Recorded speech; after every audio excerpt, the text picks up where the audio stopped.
ઉત્તરાયણના બીજા દિવસે અમદાવાદના પોશ વિસ્તારમાં એક હાઈ પ્રોફાઇલ દારૂ અને ડાન્સ પાર્ટી પર પોલીસે દરોડા પાડ્યા. યુનિવર્સિટી પોલીસ મથકની હદમાં આવતા ગુલબાઈ ટેકરા, પંચવટી વિસ્તારમાં આવેલા સેન્ટેરિયન વિસ્ટા એપાર્ટમેન્ટના ટેરેસ પર ગેટ ટુગેધરના નામે ચાલી રહેલી ડીજે, હુક્કા અને વિદેશી દારૂની મહેફિલ પર રાત્રે કાર્યવાહી કરવામાં આવી હતી.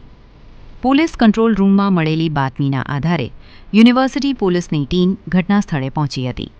દરોડા દરમિયાન અંદાજે 30 જેટલા યુવક યુવતીઓ હાજર હોવાનું સામે આવ્યું, જેમાંથી 12 યુવક અને 4 યુવતી નશાની હાલતમાં મળી આવ્યા હતા.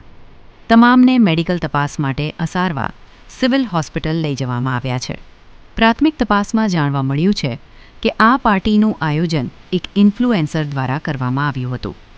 સ્થળ પરથી મોંઘી વિદેશી દારૂની બોટલો, હુક્કા, નાસ્તાનો સામાન તેમજ ડીજે સાઉન્ડ સિસ્ટમ પણ મળી આવી છે.